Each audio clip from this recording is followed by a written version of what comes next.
اگر کسی کو صبر نہیں آتا تو وہ کیسے اپنے اندر صبر پیدا کرے؟ اس کا سب سے پہلا طریقہ یہ ہے، اس زندگی کی حقیقت کو پہچانیے۔ الدنیا سجن المؤمن وجنت الکافر، یہ دنیا مومن کا جیل خانہ ہے اور کافر کے لیے جنت ہے۔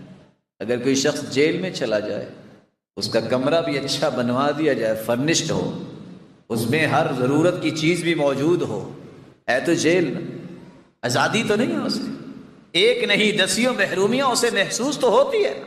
مومن کے لیے دنیا جیل ہے، اس لیے تکلیفیں برداشت کرنے سے اجر ملنے ہیں۔ اللہ کے رسول کا فرمان ہے قیامت کا دن ہوگا جب تکلیفوں کو برداشت کرنے کے اجر ملیں گے، اس وقت تمنا کرنے والا کرے گا لو ان اجسادہم قرضت بالمقارید، کاش دنیا میں کینچیوں کے ساتھ ہمارے جسموں کو کاٹ دیا جاتا، آج جتنا اجر ملا ہے یہ اس سے زیادہ مل جاتا۔ انبیاء پہ بھی مشکلات مصیبتیں آئیں لیکن انہوں نے برداشت کرنا سیکھا اور سکھایا۔ آج ہمیں بھی زندگی کے اس حقیقت کو پہچاننا چاہیے، اسے اگنور نہیں کرنا چاہیے۔ کبھی دل میں یہ سوچ نہ لایا کرے کہ دنیا میں کوئی تکلیف نہیں ہوگی، یہ دنیا ہی نہیں۔ پھر اگر دنیا میں بھی کوئی تکلیف نہ ہو تو جنت کی کوئی خواہش کرے گا؟ جنت میں کوئی تکلیف نہیں۔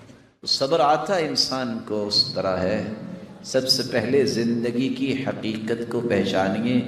زندگی میں جہاں خوشیاں آتی ہیں وہاں انسان کو غمیوں کا بھی استقبال کرنا پڑتا ہے۔ ایک دوسرا طریقہ جس سے آپ اپنے اندر صبر کی صلاحیت پیدا کر سکتے ہیں وہ اللہ ذوالجلال نے قرآن مجید میں بیان کیا ہے۔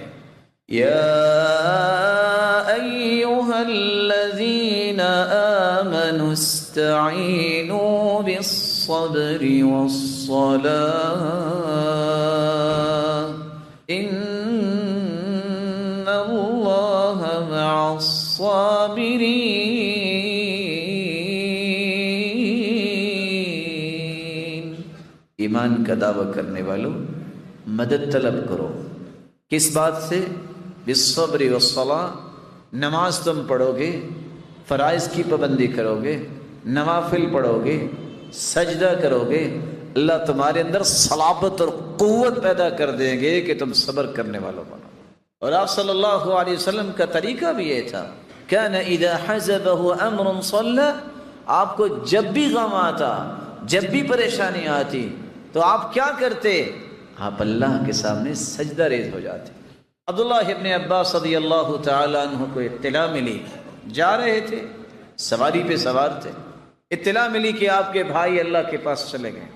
سواری روکی، نماز شروع کر دی۔ ساتھی نے کہا یہ کیا؟ آپ جلدی پہنچیے۔ کہاں پہنچ کر کیا کروں گا؟ رب کی امانت رب کے پاس چلی گئی، میں تو صرف اس لیے نماز پڑھ رہا ہوں وہ طاقت تو مجھے مل جائے کہ میں اس صدمے کو برداشت کرنے کے قابل ہو جاؤں، کیونکہ اللہ کے قرآن نے یہ کہا ہے استعینوا بالصبر والصلاة۔ تم اگر اللہ ذوالجلال سے مدد طلب کرنا چاہتے ہو تو پھر نوافل پڑھو، تہجد پڑھو، نماز پڑھو اور فوراً اللہ کے سامنے سجدہ ریز ہو جاؤ، تمہارے اندر یہ طاقت آ جائے گی کہ تم بڑے سے بڑے صدمے کو برداشت کر لو۔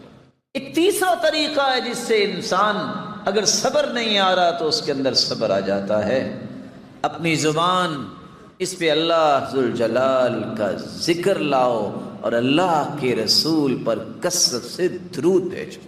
الا بذکر اللہ تطمئن القلوب، دلوں کا سکون تو اللہ نے اپنے ذکر میں رکھا ہے، اس لیے قلبی سکون اللہ کے ذکر کے بغیر ممکن نہیں ہے۔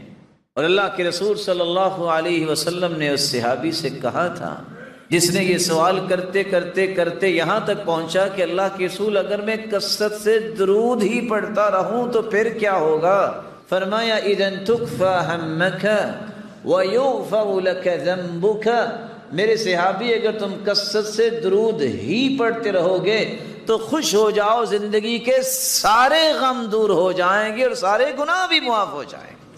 تو صبر کرنے کا تیسرا طریقہ یہ ہے اللہ کے ذکر کو اپنی زبان پہ لائیے، اور اللہ کے رسول پر درود بھیجنے کو اپنا معمول بنا لیجیے۔ ایک صبر کرنے کا چوتھا طریقہ بھی ہے، وَكُلًّا نَقُصُّ عَلَيْكَ مِنْ أَنْبَاءِ الرُّسُلِ مَا نُثَبِّتُ بِهِ فُؤَادَكَ وَجَاءَكَ فِي هَذِهِ الْحَقُّ وَمَوْعِظَةٌ وَذِكْرَى لِلْمُؤْمِنِينَ۔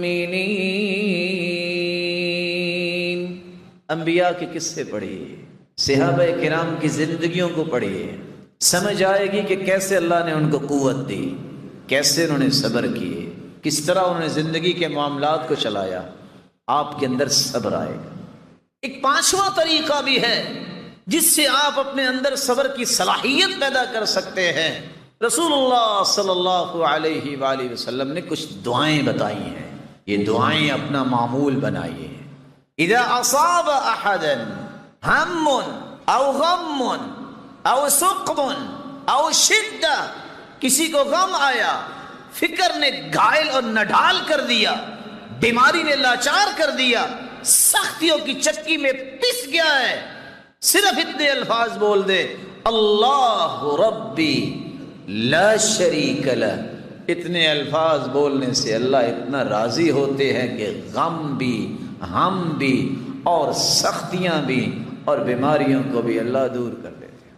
اللہ اللہ ربی لا اشرک بہ شیئا، یہ شخص جو پڑھ لیتا ہے اللہ ذوالجلال اس کے غموں کو اور پریشانیوں کو دور فرما دیتے ہیں۔ اللہ کے رسول کان اذا رعہ شیء، آپ کو بھی جب کوئی پریشانی ہوتی تو آپ یہ بھی پڑھتے، یا حی یا قیوم برحمتک استغیث، اللہ میں تیری رحمت کا ہی طلبگار ہوں، اللہم رحمتک ارجو فلا تکلنی الی نفسی طرفت عین واصلح لی شأنی کل لا الہ الا انت۔ یہ الفاظ پڑھنے والا کبھی کمزور دل نہیں ہو سکتا۔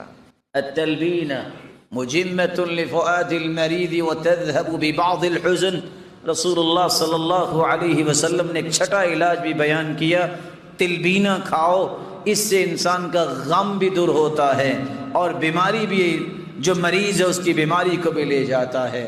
ایک ساتواں اور آخری علاج رسول اللہ صلی اللہ علیہ وسلم نے فرمایا، اگر کسی کو صبر نہیں آ رہا تو وہ میری موت کو یاد کر لے کہ اللہ کے پیارے پیغمبر بھی تو دنیا سے چلے گئے، صحابہ پہ کیا گزری ہوگی۔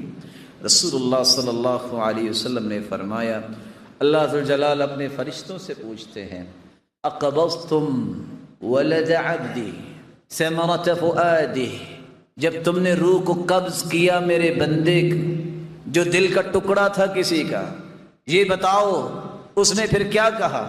کہا اللہ حمیدک واسترجعک، اللہ تیری تعریف ہی کی ہے اور یہی کہا ہے انا للہ و انا الیہ راجعون، تعریف ہی کی ہے الحمدللہ انا للہ و انا الیہ راجعون۔ اللہ ذوالجلال فرماتے ہیں ابنوا لعبدی بیتا فی الجنہ وسموہ بیت الحمد، میرا آرڈر یہ ہے فرشتوں اگر اس نے تعریف کی ہے انا للہ و انا الیہ راجعون پڑھا ہے، جنت میں کہ ایسا محل تیار کر دو ان کے لیے کہ قیامت کے دن جب جنتی جنت میں جائیں تو ہر دیکھنے والا اس محل کی تعریف ہی کرتا رہے۔ اللہ ذوالجلال سے دعا ہے، اللہ ذوالجلال ہم سب کو مصیبتوں سے بچائے اور صبر کی توفیق عطا فرمائے۔